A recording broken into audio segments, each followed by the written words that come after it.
नमस्कार दोस्तों, मैं हूं पद्मकांत शर्मा प्रभात। आपके बीच लेकर आया हूं सृजन सुगंध।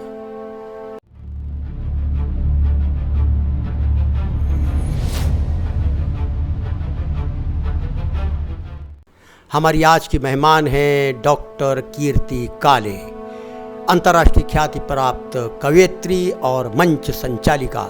तो आइए हम आपकी मुलाकात करवाते हैं इस प्रस्तुति में डॉक्टर कीर्ति काले जी से। आज की वाचिक परंपरा में एक जाना माना नाम, आज जो मंचों पर कविता की स्थिति है उस पर मैं उनके विचारों को जानना चाहता हूँ। कवि सम्मेलन के मंच देखिए, मैं बहुत स्पष्ट बोलना चाहूँगी कि बहुत समृद्ध हुए हैं। कवियों का पारिश्रमिक पहले की अपेक्षा बहुत बढ़ा है। पहले कवियों को बहुत कम पत्रम पुष्पम जिसे कहा जाता था वो मिला करता था, फिर उसके बाद मार्ग व्यय सहित पत्रम पुष्पम मिलने लगा।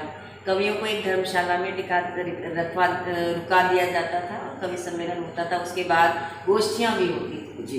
अब कवियों को बहुत भारी भारी लिफाफे मिलते हैं, बहुत बड़ा मानदेय मिलता है, मंच की व्यवस्थाएं बहुत बड़ी होती हैं, प्रचार प्रसार खूब होता है, बड़े बड़े 5 स्टार होटल्स में रुकवाया जाता है।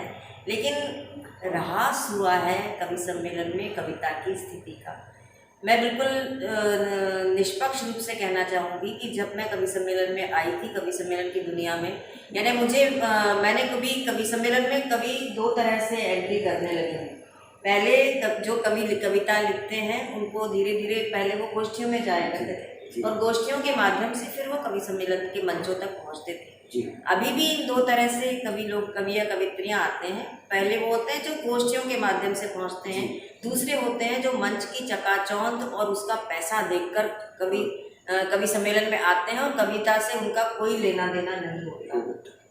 जब वो उनका नेम फेम बन जाता है उसके बाद वो थोड़ा बहुत सोचते हैं कि हम कविता लिखना भी सीख लें। जी। और ऐसे कवियों की वजह से कवि सम्मेलन में मानदेय भले ही कवियों का बहुत बढ़ गया हो, कवियों को 5 स्टार ही सुविधाएं मिल गई हो, लेकिन कविता का प्रतिशत पहले की अपेक्षा कम हो गया है। तो ये बहुत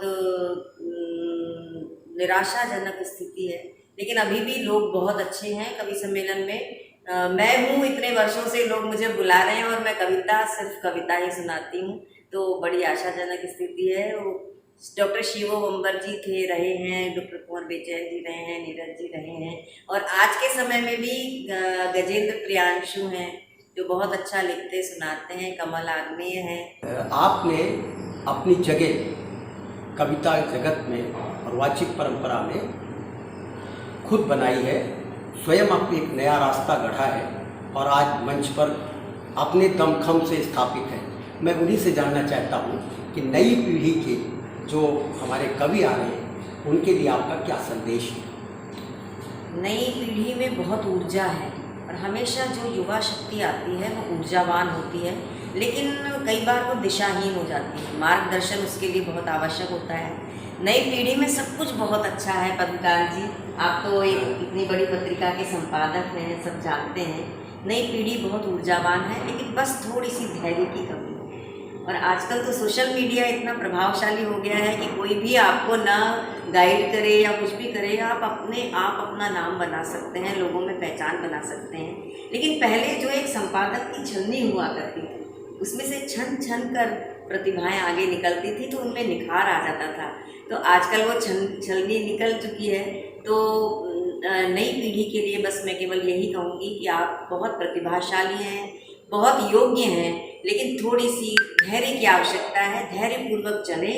पूरा आकाश आपका है, पूरी धरती आपकी है, 10 दिशाएं आपकी हैं। बस लेखन में आप काम करते रहिए, आपको यश, समृद्धि और कीर्ति अवश्य मिलेगी। जी डॉक्टर साहब, मैं निवेदन करूँगा कि आप अपनी कविता की वानगी पंक्तियों के माध्यम से अवश्य। पद्मकांत जी, आपने नई पीढ़ी के लिए पूछा तो मैं वही पंक्तियाँ सुनाती हूँ, सुनिए। ये रास्ते को कुछ बुहारो, एक पत्थर तो संवारो, शाम ना देखे सवेरा, काम रह जाए अधूरा। बुरा, पर हमें संतोष होगा, रास्ता हमने गढ़ा है, पर हमें संतोष होगा, रास्ता हमने गढ़ा है नहीं वश में हमारे, द्वार देहरी धूप से धोना, पर अंधेरे में बहुत है एक मिट्टी का दिया होना, है बहुत संभव प्रभा मंडित दिवाली, आंख भर देखे नहीं छोटे शिविर को, पर हमें संतोष होगा, युद्ध हमने भी लड़ा है, पर हमें संतोष होगा, रास्ता हमने गढ़ा है। तो रास्ता गढ़ते जाइए, आपको यश कीर्ति धन सब कुछ मिलेगा। बहुत बहुत धन्यवाद डॉक्टर साहब, आपने समय दिया, मान दिया और हमारे सवालों का जवाब दिया। बहुत बहुत धन्यवाद। आपको भी बहुत बहुत आभार कविकांत जी, आपने भी मुझसे वो चीज़ें कहलवा ली जो मैंने अभी तक कभी कही नहीं। बहुत नमस्कार।